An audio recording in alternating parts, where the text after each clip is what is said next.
Hey everybody, welcome back to our 6-week webinar, The Magic of Pretest and Post-Test and Longitudinal Data Analysis.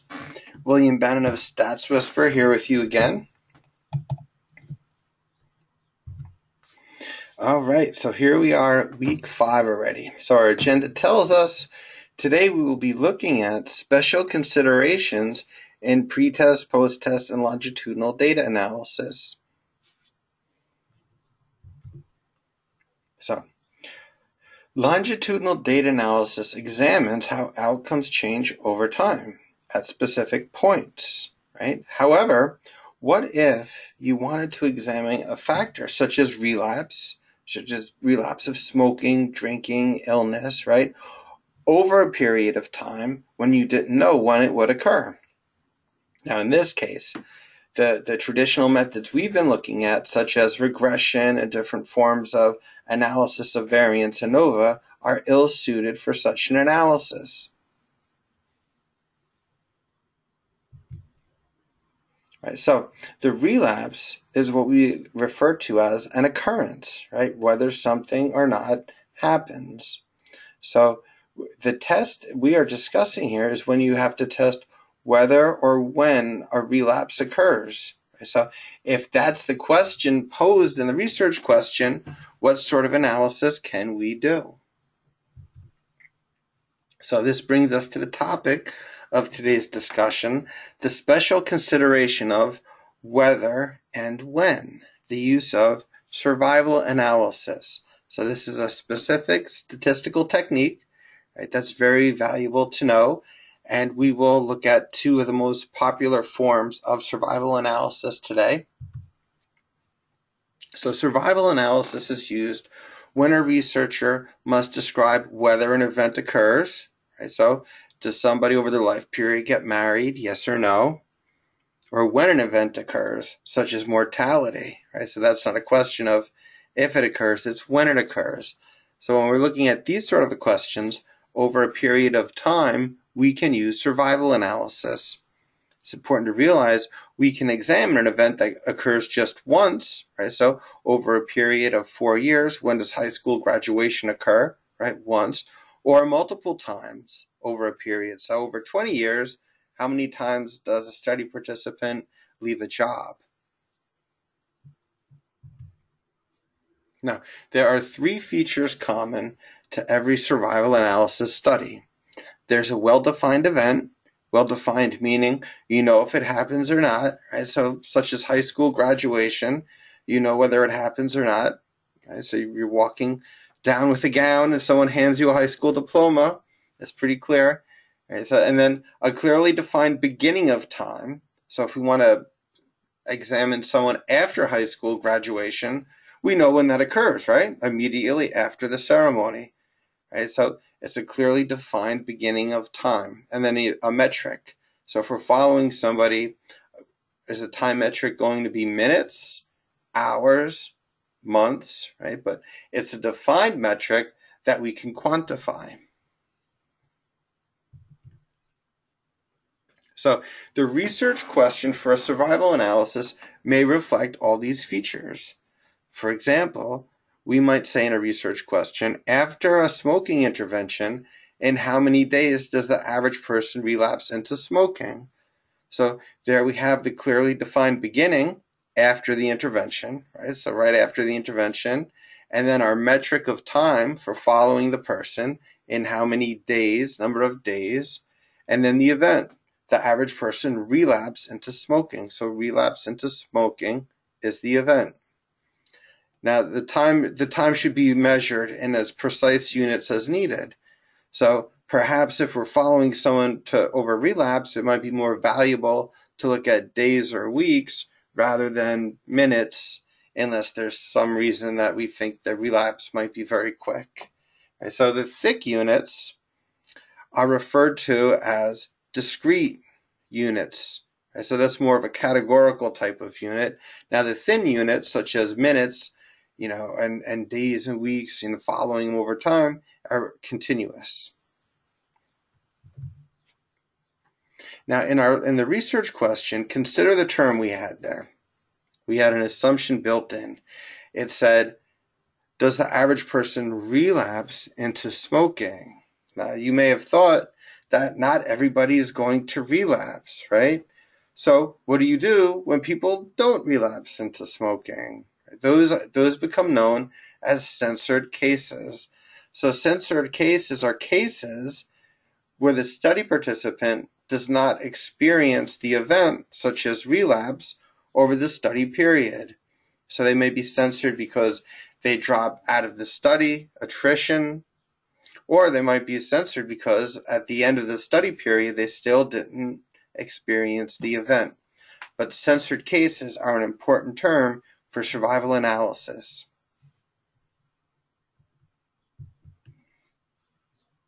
Now, there are a few types of censoring. We need to be familiar with the terms before we move into actually doing the analysis, which will wrap everything up together. But just preliminarily, let's go over the types of censoring.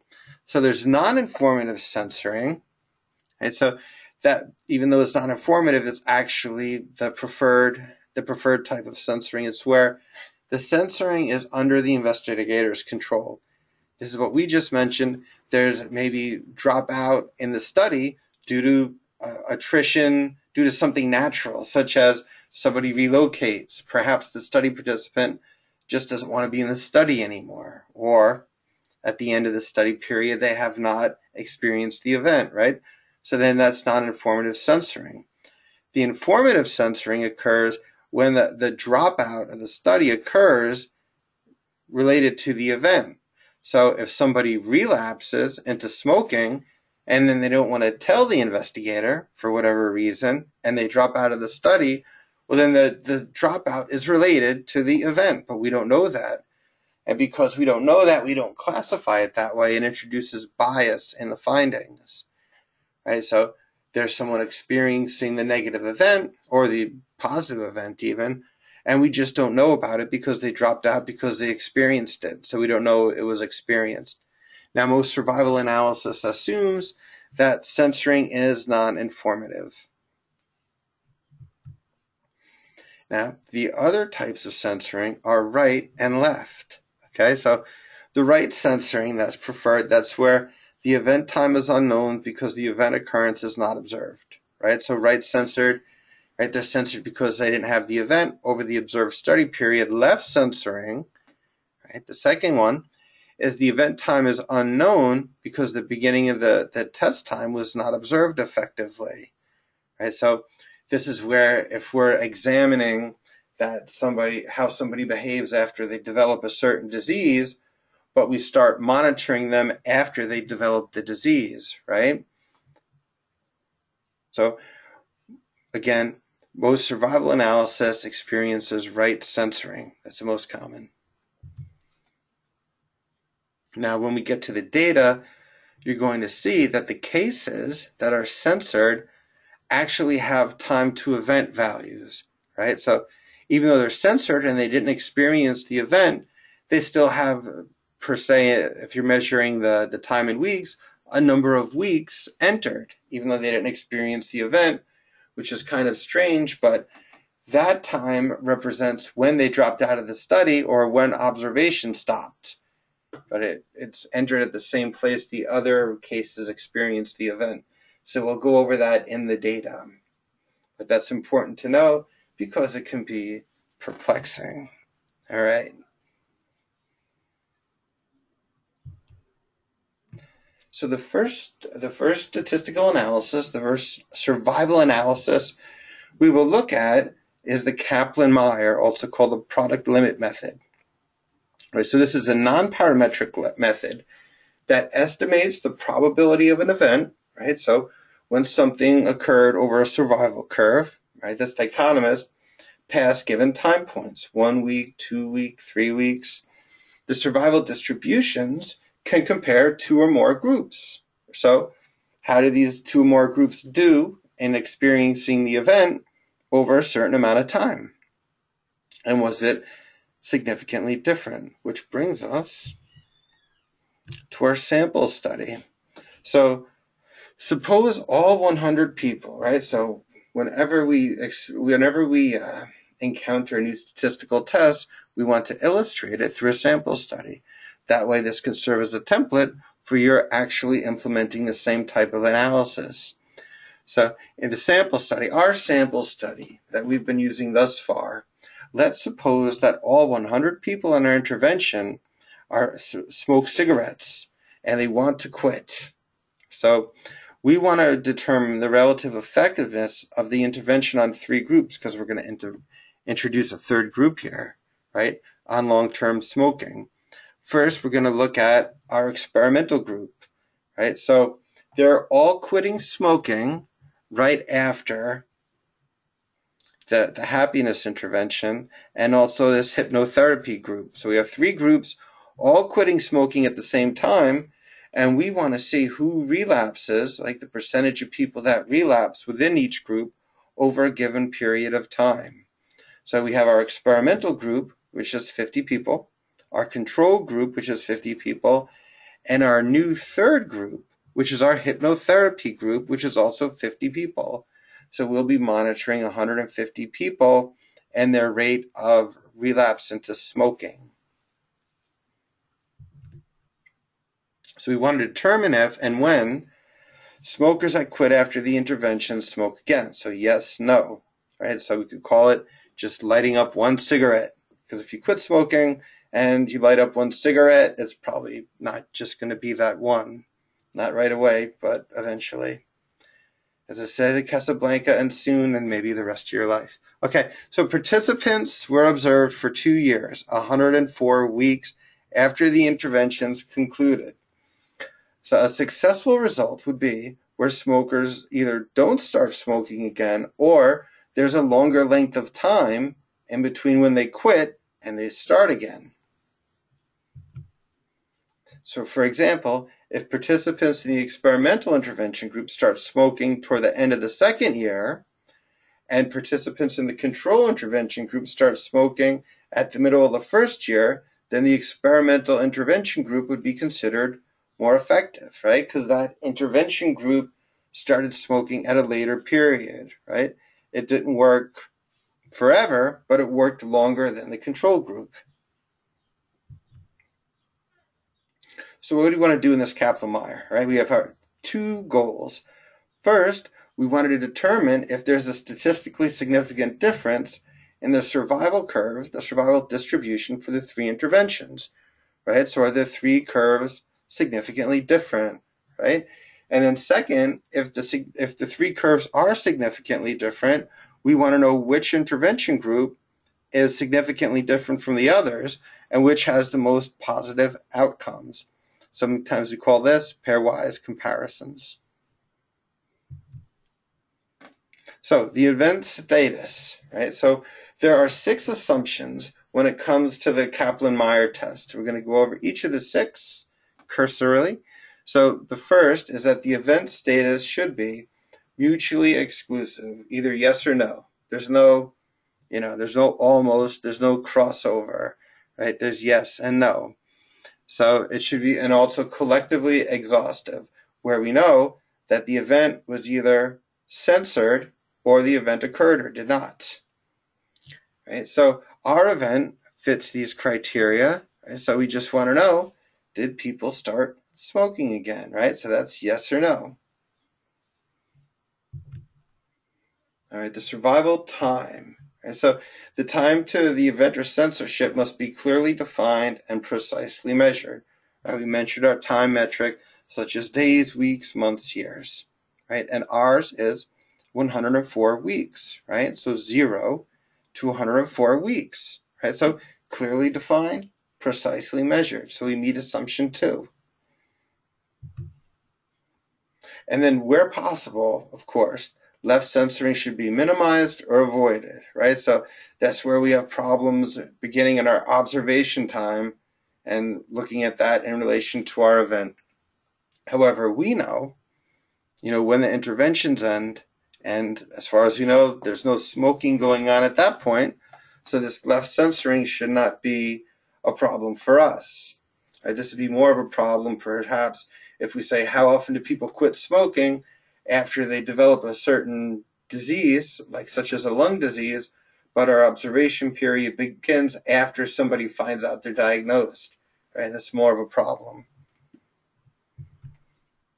Right, so there should be independence of censoring and the event, right? So in other words, no informative censoring, right? So the reasons why the cases drop out are not related to experiencing the event, right? So we don't know if this actually happens or not, and that's a problem because it leads to bias, but we're assuming this is not occurring. Right? And of course, there should be no secular trends. So we're going to mention later that you can't actually control for any covariates, right? So we're just looking at the survival curves.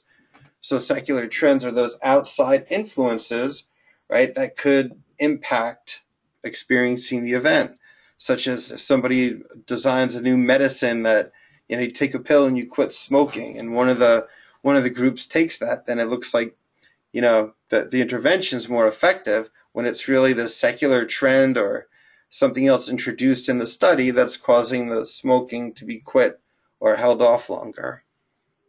Again, that creates bias in the results, of course. And number 6, the last assumption, right? There should be a similar amount and pattern of censoring per group, right? Or that is set also to create bias. Now, we'll show in the analysis how this is easily observed. All right, so we need 4 variables. Count them, 1, 2, 3, 4. 4 variables to perform our survival analysis. We need 1, the case identifier. That's the variable ID.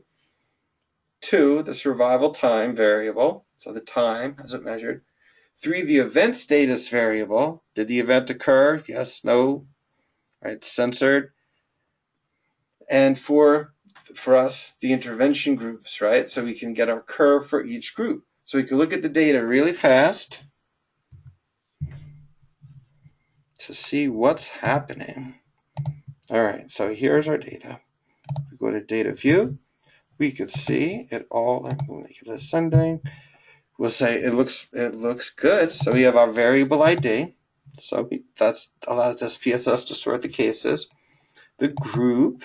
So that's the intervention group, the hypnosis group, the control group. The time in weeks, how many weeks until they relapsed into smoking. 60 weeks, 63 weeks. That's the status.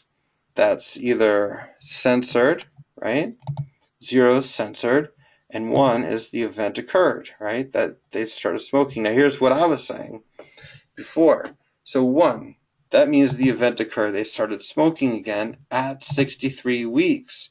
All right, that's clear. But here, 0 means they didn't experience the event. They didn't relapse. So why is there a 60 here, right? If they didn't, this is where we either lost track of them, or if it was 104, that would be, where we lost track of them because it was the end of the study. But that means this person did not experience the event, and they exited the study at 60 weeks. That's when they left. And then age and education will be used later on. Okay, so we looked at the data. Right, so now we're going to perform the Kaplan-Meier. So we're going to go into SPSS, analyze survival Kaplan-Meier. We're going to enter our time, enter our group, enter our ID, then define our status. Right, you'll see that. Then the next slide, we're going to go in that options box. You'll see survival and mean and median survival are checked by default. We're going to check survival and then click continue. So let's do that. So here we go. Analyze. Then we go down to survival, Kaplan-Meier. All right, now here we go. We take the participant ID. That goes into label cases by. We put the time. Let's stretch that out a little so we could see. Time goes in time. Status, censored or the event, goes in status. Right? And then group, that's where we're getting the curves for, goes into factor. Right? So then We could look around, you look at options, you see survival tables, mean median, and then we want to click survival, continue, compare factor, right? We want to check these 3 and pool over strata. We need 2, so we click continue.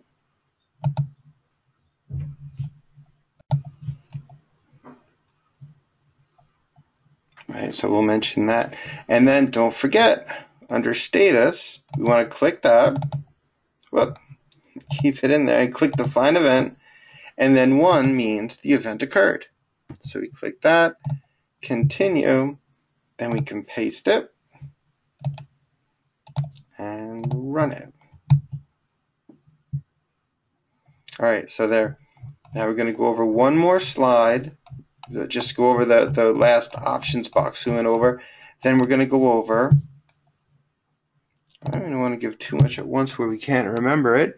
So we did all this, then we clicked the compare box, remember, we put the log rank Breslow, pooled over strata, and continue and paste.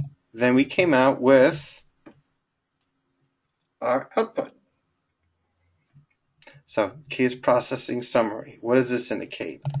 So this is indicating there's a similar number and percentage of censored cases per group. Specifically, each of the 3 groups are missing 7, right? There's 7 censored cases, right? And that's 14% of each group.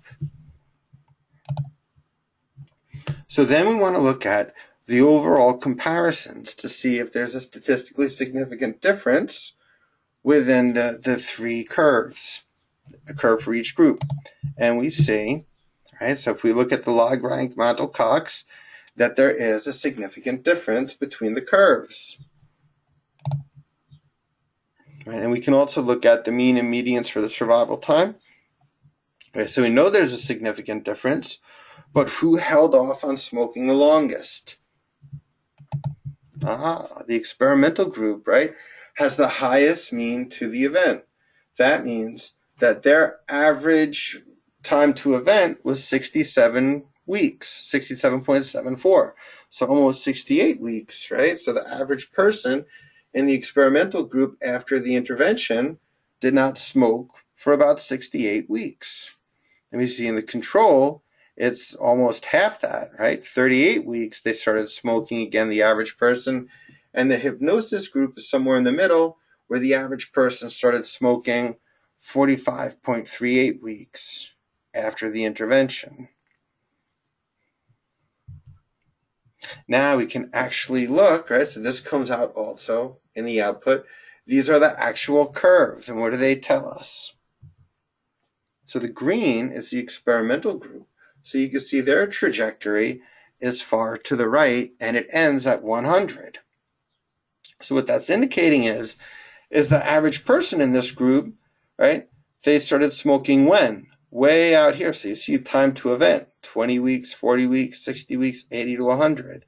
So the time to event, right, is what starts way out here. So they didn't start smoking again, these people, till further along in the study, as opposed to the other 2 groups, such as the blue control group, where the smoking started right here, right? So right at about 30 weeks, and then just progressed on through all the way here. And you see the cumulative survival total up here. Okay, now note, right, note, the Kaplan-Meier provides an analysis of time to event per group.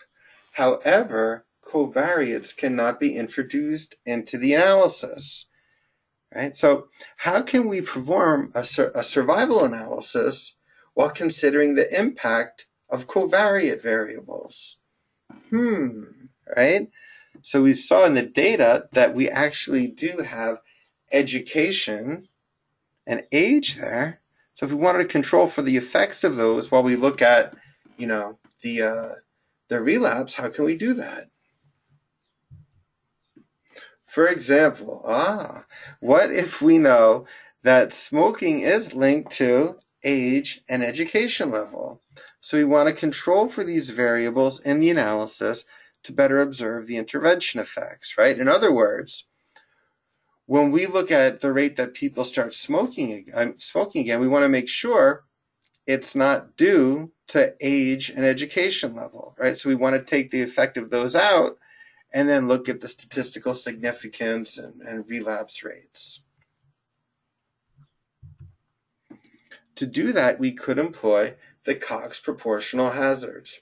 So this is another, right? So this is the second survival curve that we're examining, right? So the Cox proportional hazard model examines survival time for event for groups, right, such as our 3 study groups, while considering the effect of predictor, also known as explanatory variables. So this procedure is more analogous to regression, other than the non-parametric Kaplan-Meier test, which is a rank test. No, it's a non-parametric rank test.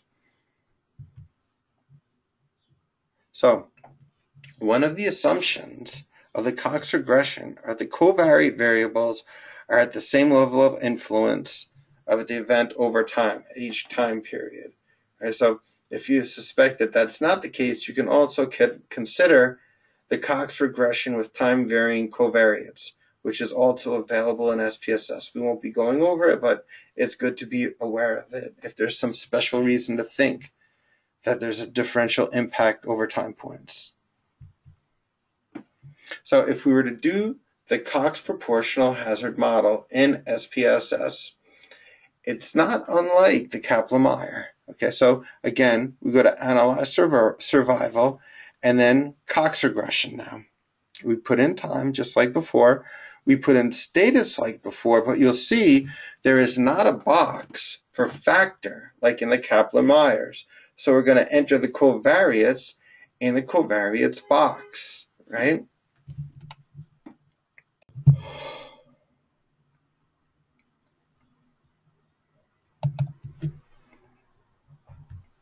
Okay, then next, we're going to bring the we're going to click categorical. There's a categorical box. We're going to specify which variables are categorical and specify the reference group, which is going to be the last group by default. We could change that to the first if we like.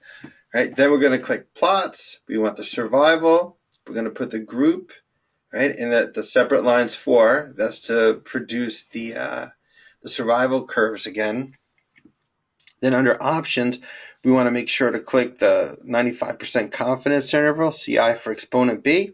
Right? So that's if we want to report this in a paper, we always include the confidence interval. And then we have our OK or paste. So let's go ahead and do that now.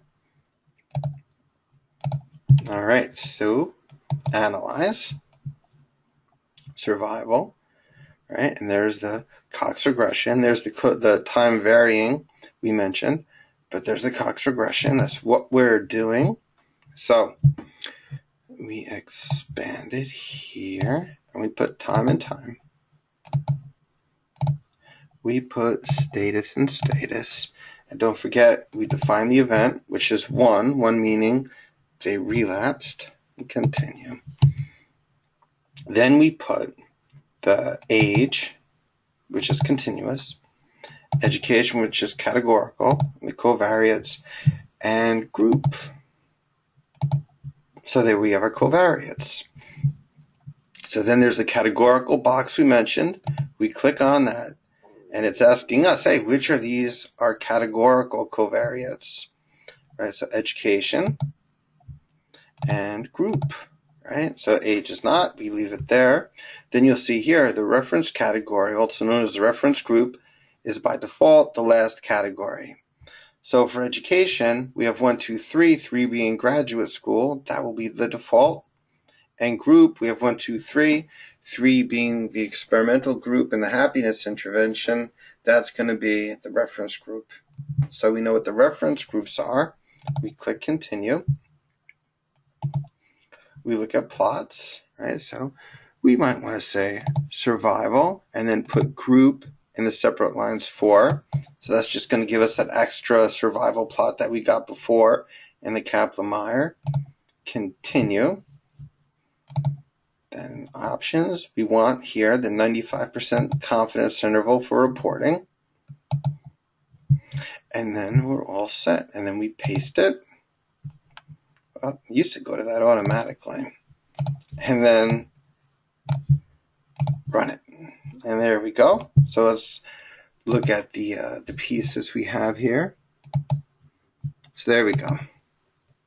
Now, the first box we get is a case processing summary. So this is similar to the Kaplan-Meier, where it's telling you, the number of people that were censored, number of percentage censored, the number and percentage that experienced the event. But notice it doesn't break down censoring by group, right? So we can't see here that the censoring is equal among the three groups, right? The 7 people censored per group, right? 14% per group.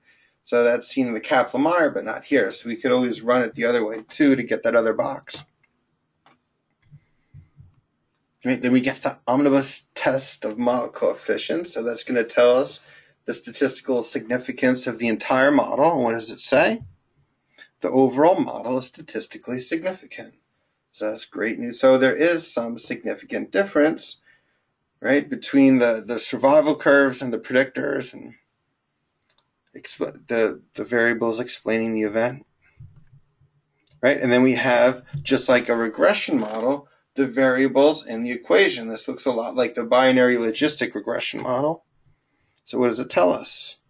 So first, we see the statistical significance of the individual predictors. So all 3 predictors have statistically significant findings. So we should look at each of them. All right, so the next thing we want to look at are the hazard ratios. So what are these? So the hazard ratio is the ratio of the hazard rates by the levels of the predictor variable as per units of time, right? So what are the difference in the ratios of experiencing the event, right, for the levels of the predictor variable, such as, study group among the study groups over each week of time.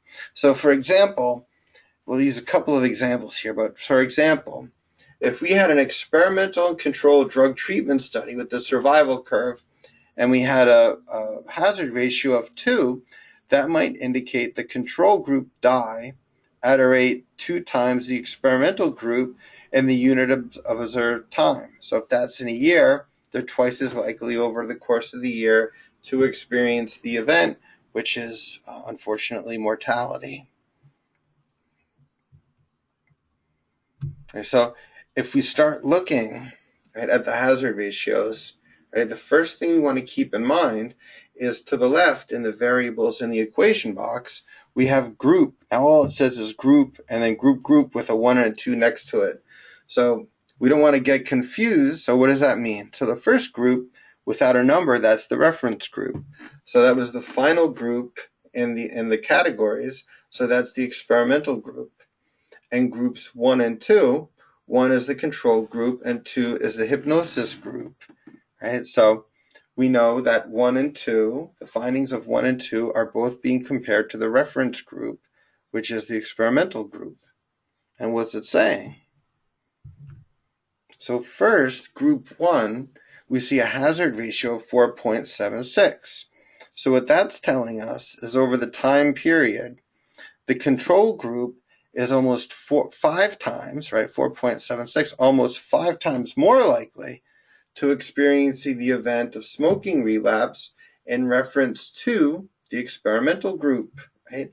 And then also keep in mind, it's not shown here because we kind of sectioned off the box, but while controlling for age and education level. And then next, we see it's also significant for group 2, right? I mean, the hazard ratio is a little lower, so what's it saying? That the hypnosis group is over 4 times, so HR 4.09, 4 times more likely to experiencing the event of smoking relapse in reference to the experimental group, which is the reference group, while controlling for the effects of age and education level. Which is very informative. Then what else? Now keep in mind, age is a continuous variable.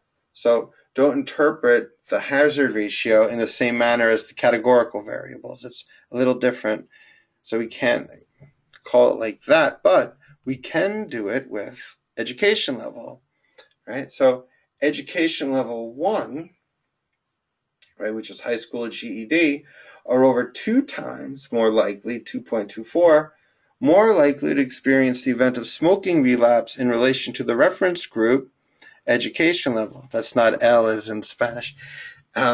Education level of graduate school, right? And you'll also say that the education level 2 is not statistically significant, right? The p-value is 0.667. So there we go. There are findings. Now, the Cox proportional hazard automatically by default is giving us this, the survival function for the covariates. But remember, we put in for our proportional hazard to look at this again, which are the curves for the 3 separate study groups. Okay, so there we have it. The special consideration in longitudinal analysis of whether and when, right? And the use of survival curve analysis, Kaplan-Meier and Cox regression to study event occurrence over time for different groups. All right, now next week we'll be looking up the write-up and report for these studies. Okay, thank you for watching, and we will speak then.